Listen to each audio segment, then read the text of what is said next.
যারা এখনো পর্যন্ত বুঝতে পারছে না ঠিক যে এই রাজ্যে ঠিক কি ঘটছে, এই বিশেষ এপিসোডটা ঠিক তাদের জন্য। আর তার সাথে যে জিনিসটা একটু একটু বুঝতে পারা যাচ্ছে এখন, বা আমরা বোঝার চেষ্টা করছি, সেটা হচ্ছে যে তৃণমূল কংগ্রেস তৎকালীন, এখন প্রায় সেটা নেই নেই বলা যায়। তা সেই তৃণমূল কংগ্রেস, তার যারা সমর্থক, তার যারা ক্যান্ডিডেট তৎকালীন সময়ে ভোটটা লড়ছিল, এই যে 4 তারিখে যে পরিবর্তন ঘটল, এই পরিবর্তন তারা আশা করেনি, তাদের হিসাবের মধ্যেই ছিল না, এবং তারা দুঃস্বপ্নেও কল্পনা করেনি যে পালা বদল ঘটতে পারে। তার কারণ কি? এই দুটো কারণই এই এপিসোডে তথ্যের সাথে আপনাদের সামনে তুলে ধরছি। বন্দে মাতারম। নমস্কার, মানুষের ভাষায় আপনাদের সকলকে স্বাগত। আমি প্রবীর রায়চৌধুরী আপনাদের সাথে।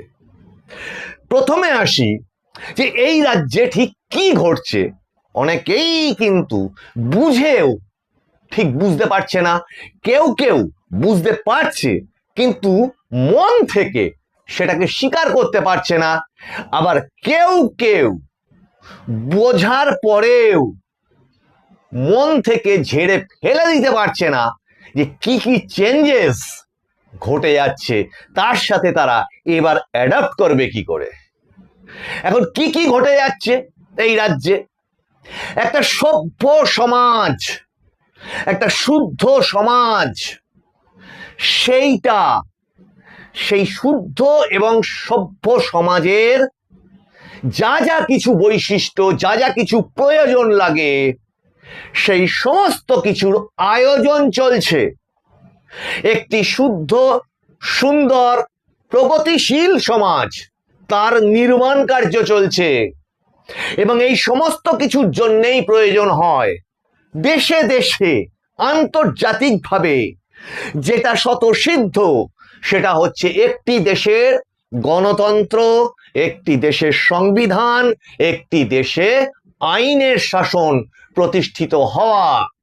এই সমস্ত কিছু অনুপস্থিত ছিল এই রাজ্যটিতে, এবং যারা বলছেন এই মাত্র 15 বছর, আমি সেটাকে আরো বাড়িয়ে বলি, ওই স্বাধীনতার পর থেকেই এই রাজ্যে দেশের আইন কানুন, দেশের সংবিধান, এদের সবাইকেই প্রায় বুড়ো আঙুল দেখানো হয়েছে, শুধু যদি স্বাধীনতা পরবর্তী কংগ্রেসের সামান্য কিছু অংশের একটা জমানাকে আপনারা বাদ দেন। তৎপরবর্তীতে এই রাজ্যে একাধিক আন্দোলন, হাজারে হাজারে লক্ষ লক্ষ আন্দোলন হয়েছে শুধু, কিন্তু কোন আন্দোলন কি আপনারা এটা মনে করে দেখাতে পারেন যে সেই সমস্ত আন্দোলনগুলো এই রাজ্যের বিশেষ বিশেষ যে নিরাপত্তার ত্রুটিগুলো রয়েছে সেইগুলোকে অ্যাড্রেস করে হয়েছে? এই রাজ্যে আমাদের ভারতবর্ষের যে সামগ্রিক গণতান্ত্রিক পরিকাঠামো, সেইটাকে স্বীকার করে নিয়ে রাজ্যটাকে চালানো হয়েছে? বা একটু বাড়িয়ে বললে একদম বোধহয় ভুল হবে না যে যে কটা সরকার এই সরকারের আগে এসেছে এবং কাজ করেছে, ওই আবার বলছি, ওই ধরে নিন 1977 ওই অংশটা থেকেই যদি ধরা হয়, তাহলে প্রথমত দুটো জায়গায় দুরকম সরকার, এই বিচ্যুতি ছিল, এই বৈষম্য ছিল। কেন্দ্রে যে সরকার, রাজ্যে তার ঠিক উল্টো সরকার, বিরোধী সরকার, এবং ফলত যা কিছু অসাম্য, যা কিছু অনৈতিকতা, যা কিছু নিজেদেরকে লুটে পুটে, মানে ফুলে ফেপে ওঠা, মানুষকে লুটে পুটে, সেই সমস্ত কিছুর দিকে যখন মানুষ অভিযোগ করত, তখন তারা খুব সহজেই দেখিয়ে দিত ওটা কেন্দ্রের দোষ, কেন্দ্র সাহায্য করছে না, কেন্দ্র অসহযোগিতা করছে, ইত্যাদি ইত্যাদি। ছেড়ে দিন, সেগুলো আমরা সবাই জানি। কিন্তু এক্ষেত্রে কি? এক্ষেত্রে এবার সেই রাজ্যেই এই প্রথম দেশের সংবিধান, দেশের আইন প্রতিষ্ঠার কাজ চলছে।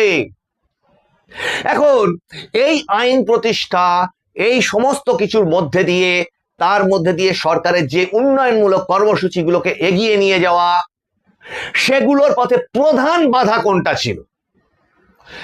এই সমস্ত কিছু এই বছরের পর বছর ধরে উন্মুক্ত সীমান্ত দিয়ে বন্যা জলের মতো অনুপ্রবেশকে এই রাজ্যে স্থায়ী আশ্রয় দিয়ে, এবং এই রাজ্যে স্থায়ী আশ্রয় দেওয়া শুধু না, গোটা দেশের নিরাপত্তাকে বিপর্যস্ত করে দিয়ে, আর এদেশের মানুষের মুখের অন্ন বিদেশের মানুষের ভরণ পোষণে কাজে লাগিয়ে কি করা হয়েছে? রাজ্যের সমস্ত রকম প্রগতিকে ধ্বংস করা হয়েছে, মেধাকে বিনষ্ট করা হয়েছে, সুযোগ থেকে বঞ্চিত করা হয়েছে, এবং তার ফলে শিক্ষা এবং প্রগতি, যে সমাজে কোনো শিক্ষা থাকে না সেই সমাজ অচিরেই অনাচার আর অন্ধকারে ভরে যায়, এবং ওই শিক্ষার জায়গাটাকে ধীরে ধীরে ইচ্ছাকৃতভাবে ধ্বংস করা হয়েছে। সেই বাম আমল থেকে ইংরাজি উঠিয়ে দেওয়া প্রাথমিক থেকে শুরু করে তারপরেও যদি আসেন এই জমানায় তুলনাহীন, যেখানে শিক্ষক লাথি খেয়েছে, লাথি রাস্তায় গড়াগড়ি খেয়েছে, গান্ধী মূর্তির পাদদেশে বসে থেকেছে নিজেদের অধিকার আদায়। একটা রাজ্যের শিক্ষারই যদি এরকম অবস্থা হয়, যেখানে বারবার করে মামলা মোকদ্দমায় উঠে এসেছে যে 0 পেয়েছে সে 51 পেয়ে পাশ করে শিক্ষকতা করেছে, তাহলে সেই সমাজটা থেকে আপনি ভালো কিছু এক্সপেক্ট করবেন কি করে? এখন এইটা নিয়ে যদি আমি আরো বেশি বলা যায়, অনেকক্ষণ ধরে বলা যায়, কিন্তু মোটামুটি যদি আইডিয়াটা এটা বোঝা যায় যে এই সমস্ত জঞ্জাল যদি সমাজে একই রকম ভাবে থেকে যায়, কিভাবে থেকে যায়? প্রশ্রয়ে। কোন প্রশ্রয়ে? ওই স্বৈরাচারী যে সরকারটা এই রাজ্যে ছিল, এরা শুধু দুষ্কৃতি রাজ করেছে তাই না, এরা প্রত্যক্ষ, পরোক্ষেও না, প্রত্যক্ষভাবে প্রশ্রয় পেয়েছে সরকারের, তৎকালীন সরকার এবং তৎকালীন প্রশাসনের। এবং এরা ভেবে নিয়েছিল যে এই ব্যবস্থার আর কোনো চেঞ্জ ঘটবে না, এবং তার ফলে আসছে এর ঠিক পরের অংশটা। এর ঠিক পরের অংশটা যেটা, যে তারা এই যে ধরুন পুষ্পা জাহাঙ্গীর দক্ষিণ 24 পরগনায় ধরা পড়ার পরে পুলিশ এবং সেন্ট্রাল ফোর্সের তাড়া খেয়ে যারা পুকুরে ঝাঁপ দিল, আমি ইঙ্গিত করেছি বারবার করে এদেরকেই।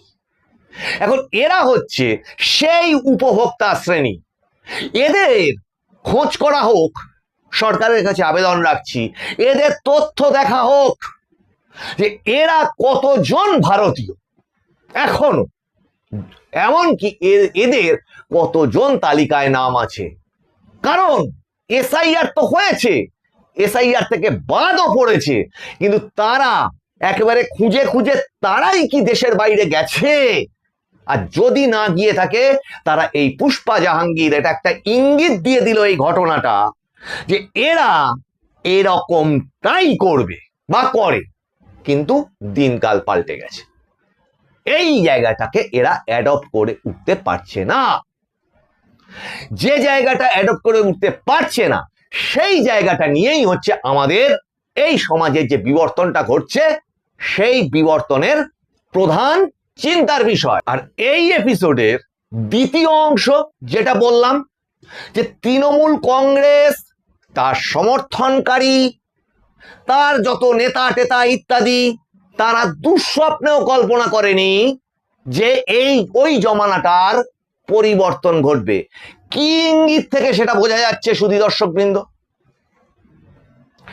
ভেবে দেখুন, যে পরিমাণ অস্ত্র শস্ত্র বিভিন্ন জায়গায় উদ্ধার হচ্ছে, যে পরিমাণ এই ধরুন লুটের মাল বিভিন্ন পার্টি অফিস, বিভিন্ন panchayat member, councillor, chairman, vice chairman, আরো বড় নেতা, আরো মেজো নেতা, আরো ছোট নেতা, তাদের কাছ থেকে উদ্ধার হচ্ছে, সেগুলো কি প্রমাণ করে?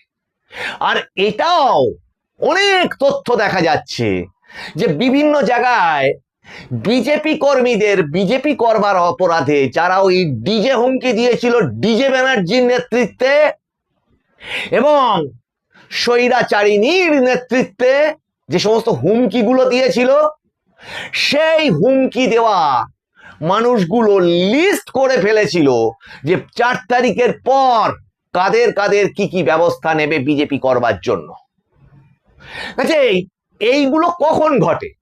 যে এতটুকু যদি মনের মধ্যে কোনো সংশয় থাকে, ভয় থাকে, এরকম হলে তখন মানুষ নিজেদেরকে সংযত করে। কিন্তু সংযম দূরের কথা, স্বৈরাচার এমন এক জিনিস, প্রথম কথা এরা তো সেই সমস্ত বইটইগুলো পড়ে বলে আমার মনে হয় না। পৃথিবীর ইতিহাস, পৃথিবীর যুগ পরিবর্তনগুলো, কিভাবে কিভাবে স্বৈরাচারের পতন ঘটেছে, কিভাবে কিভাবে বিপুল বিপুল ক্ষমতাশালী বিভিন্ন স্বৈরাচারী শাসক পর্যুদস্ত হয়ে, কেউ বাংকার থেকে, কেউ সুড়ঙ্গ থেকে তাদেরকে পাওয়া গেছে, পরবর্তী সেই রেজিম চেঞ্জগুলো কিভাবে ঘটেছে, এদের তো সেই লেখাপড়া বা সেই ইচ্ছাটাই আছে বলে আমার মনে হয়। তার ফলে তারা আগামীকে একইভাবে সেই জায়গায় তুলনা করে দেখতে পায় না যে আমি যদি এই অন্যায়টা করি তাহলে ইতিহাসে এই এই উদাহরণ আছে, তার পরিণতি এরকম হতে পারে। এরা স্বাভাবিক। বিদ্যাসাগর, রবীন্দ্রনাথ, বিভিন্ন মনীষী, তাদের লেখা বাণীগুলো পর্যন্ত, শতসিদ্ধ বাণী যেগুলোকে ধরা হয় সমাজের শুদ্ধতার ক্ষেত্রে, সেগুলোকেও বোধহয় এরা কানে ঢোকায় না বা মাথায় রাখে না। এরা ভেবেই ফেলেছিল স্বৈরাচারের একটা বিশেষ বৈশিষ্ট্য, যেটা চোখের দৃষ্টি থাকতেও মানুষ যাকে বলে অন্ধ হয়ে যায়। কিরকম অন্ধ? সে কিছুই তখন দেখতে পায় না, বুঝতে পারে না। তারা ক্ষমতায় অন্ধ হয়ে যায়, অহংকারে অন্ধ হয়ে যায়। আচ্ছা বলুন, যারা যারা ওনাদের এই ধরনের অত্যাচারীদের মানে সঙ্গ দিয়েছেন, তারাও যারা এই এপিসোড দেখছেন, তারাও একটু ভেবে দেখুন। আচ্ছা, একজন শ্রমিক মানুষ, খেটে খাওয়া শ্রমিক মানুষ, তার তো একটা মানে সেটা বিজনেস হোক, যা কিছু হোক, তার তো একটা ঊর্ধ্বগতির তো একটা মানে গ্রাফ থাকবে। তার তো সম্পদের বৃদ্ধির একটা নির্দিষ্ট চিত্র পাওয়া যাবে যে এইভাবে সে এই করেছে। কল্পনা করে দেখুন, যে সমস্ত নেতা মন্ত্রী, উঁচো মেজো সেজো যেগুলো বলি আমি, যারা যারা ধরা পড়ছে, তাদের সম্পদের পরিমাণটা একটা কল্পনা করে দেখুন। ফ্ল্যাটের পর ফ্ল্যাট, জমির পর জমি, বাড়ির পর বাড়ি, আবার একজনের বিশাল স্টেডিয়াম, এক একটা বাড়ি বিলাসবহুল বাড়ি, তাতে সুইমিং পুল থেকে শুরু করে যারা 5 স্টার 7 স্টার হোটেল। এই পরিমাণ সম্পদেও তারা নিজেরা খুশি হয়নি, বিদেশি সম্পদ তৈরি করেছে, ভারতের বিভিন্ন রাজ্যে বেনামে বিভিন্ন রকম সম্পদ তৈরি করেছে। এবং তাতেও শেষ না হয়ে এই সমস্ত যে চমকগুলো আপনারা দেখতে পাচ্ছেন, যেগুলো মানুষের ভাষায় আমরা অনেক আগে থেকে আপনাদের সামনে তুলে ধরেছি যে এইগুলো পাওয়া যেতে পারে, তাল তাল সোনা কারোর কাছ থেকে সম্পদ বা তার রিসিপ্ট পাওয়া যাচ্ছে, কারোর বাড়ির থেকে বিপুল বিপুল ত্রাণ সামগ্রী পাওয়া যাচ্ছে। তাই এগুলো অন্যায় নয়? আচ্ছা, কি করে যে ধরা যাক যে কাউন্সিলর, যে প্রধান, যে চেয়ারম্যান বা ধরুন এমএলএ মন্ত্রী, তাদের তো গণতান্ত্রিক এবং সাংবিধানিক উপায়ে একটা নির্দিষ্ট মাইনে ঠিক করা থাকে, তাহলে সেই মাইনের পরিমাণ কি এই 100 কোটি টাকা হতে পারে? সুধী দর্শকবৃন্দ, আমি এমন কি মেনশন করে বলছি, যারা যারা ইভেন এই সমস্ত মানুষগুলোর সহচর ছিলেন, সঙ্গী ছিলেন, ওই সমস্ত কাজের অংশ ছিলেন, তারাও আজকে ভাবুন যে ওই সামগ্রিক কর্মকাণ্ডটা না করলে, ওই লুট তরাজ, মানুষের চোখের জল না ফেললে ওই পরিমাণ সম্পদ কিভাবে হলো? এরা নাকি কিছুই করেননি, এনাদের যারা অভিভাবক তারা নাকি কিছুই জানেন না। তাহলে প্রশ্ন হচ্ছে, ওই বিপুল সম্পদ কোথার থেকে হলো? আকাশ থেকে বৃষ্টির জলের মতো টুপটুপ করে ওনার বাড়ির উঠোনেই সেই সম্পদটা পড়েছে, সোনার মোহর প্রতিদিন রাত্রির বেলা পড়েছে, তার ফলবশত উনি তাই করেছেন। অন্তত সেই ভিডিও ক্লিপিংটাও দেখান যে আকাশ থেকে ওইভাবে টুপটুপ করে সোনার মোহর পড়েছে? তাহলে উত্তর তো দিতে হবে, কোথাও না কোথাও তো দিতে হবে। কেউ না কেউ তো প্রতিবাদ করবে, কেউ না কেউ তো জানতে চাইবে। আর সেই জানতে যাওয়ার ঘন্টাটা বাজবে কোথায়? দেশের সংবিধান, দেশের আইন, এই যে ব্যবস্থা, সেই ব্যবস্থার করিডরে, সেই ব্যবস্থার সভাগৃহে সেই ঘন্টা তো বাজবে। যখন সেই কাজগুলো করা হয়েছে, তখন তারা চিন্তাও করেনি, কল্পনাও করেনি যে এই দিন আদৌ আসতে পারে। তাই বলছি যে ওরা ভাবেইনি যে ওদের হারানো যায়, ওরা ভাবেইনি যে ওই জমানাটা পাল্টাতে পারে। আর ভোট লুট, ভোট দিতে দেব না, ভোট করতে হবে, ভালো করে ভোট করতে হবে, সেটা অন্যায় নয়। কোন ধর্মের কোন জায়গায় লেখা আছে মানুষের অধিকারকে ছিন্ন করে দেওয়া, ছিনিয়ে নেওয়াটা খুব ধর্মের সাধু কাজ? কোন জায়গায় লেখা আছে, কোন শাস্ত্রে লেখা আছে দেখাও তো। আর লোকের লুণ্ঠনের মালপত্র, ফুলে ফেপে ওঠা সরকারি ত্রাণ সামগ্রী, তার থেকে ফুলে ফেপে ওঠা এই সমস্ত লুট করবার পরে সেই জিনিস পুষে রাখা মানুষদের মধ্যে বিলিয়ে দেওয়াটাকে মহা মহত্ব বলে। আর আবার তাদেরকে বলছি, যারা এদেরকে সঙ্গ দিয়েছিল লতায় পাতায় জড়িয়ে, এরা যখন ধরা পড়ছে, তারা তখন দিশেহারা হয়ে যাচ্ছে, লতায় পাতায় জড়ান। তারা চিন্তা করে দেখুন, তাদের ঘরে সন্তান আছে, তাদের ঘরেও ছোট বাচ্চা ছেলে মেয়ে এরা আছে, এদের ভবিষ্যৎ তারা চিন্তা করে দেখুন তো। তারাও কি একজন নেতার চেয়ার এগিয়ে দেওয়া, জল এগিয়ে দেওয়া, বা নেতার হয়ে অন্য কোথাও গিয়ে গন্ডগোল পাকিয়ে দিয়ে আসা, অন্যকে হুমকি দিয়ে আসা, এটাই কি আগামীতে তাদেরও সন্তানের ভবিষ্যৎ হতো? আর যদি হতো খানিকক্ষণের জন্য, সেটা আদৌ স্থায়ী হয়? কাজেই এই রাজ্যে এবার এই সব চলছে, এবং এই সবটা এই রাজ্যে চলবে। দেশের আইন এই রাজ্যে প্রতিষ্ঠিত, এবং ওই জাহাঙ্গীর পুষ্পার ওই ঘটনা, ওই ফলতাতে আবার দেখিয়ে দিল তারা কারা। তারাই ঠিক কারা যারা এই রাজ্যটাকে, এই দেশে থেকে ছিন্ন করতে চেয়েছিল, যারা দেশভূমিকে, দেশের মাকে লুট করেছে। তারা বলছে কিছুই করেনি, অমুক কি করেছে, তমুক কি করেছে, কি অন্যায় করেছে। প্রশ্ন করুন আয়নার সামনে দাঁড়িয়ে, তাদের ওই পরিমাণ সম্পদ কিভাবে হয়েছে, কত মানুষকে হুমকি দিয়েছে, কত মানুষকে লুট করার পরে ওই পরিমাণ সম্পদ, ওই পরিমাণে বিদেশ ভ্রমণ, ইত্যাদি ইত্যাদি ইত্যাদি ইত্যাদি ইত্যাদি শেষ হবে না। সেটা হতে পারে। আর সেইটার উপভোক্তা যারা ছিলেন, যারা ভাবছেন ওই পুকুরে ঝাঁপ দিয়ে বাঁচা যাবে, সেইটা এবারের এই যে মুখ্যমন্ত্রী মাননীয় শুভেন্দু অধিকারী, তিনি স্পষ্ট বার্তা দিয়ে দিলেন, ক্যামেরায় যাদের ছবি উঠেছে তাদের তো গেল, তাদের গেল। আর যারা পুলিশ প্রশাসন, সেন্ট্রাল ফোর্স যাদেরকে আঘাত করবে, আক্রমণ করবে, তাদের কোনো ছাড় নেই। মাননীয় সমস্ত মন্ত্রিসভা, এই সরকার এই দেশে আইনের শাসন প্রতিষ্ঠিত করতে বদ্ধপরিকর। আর সেটা না হলে সামগ্রিক উন্নতি ঘটবে না, এটা নিশ্চিত। তার কারণ, জঞ্জাল থাকা ঘরের মধ্যে মানুষ বাস করে না। জঞ্জাল ঝাঁট দিয়ে পরিষ্কার করে ধুয়ে মুছে তারপর সেই ঘরটা বাসোপযোগী হয়। এটাই সমাজের ক্ষেত্রেও সত্যি।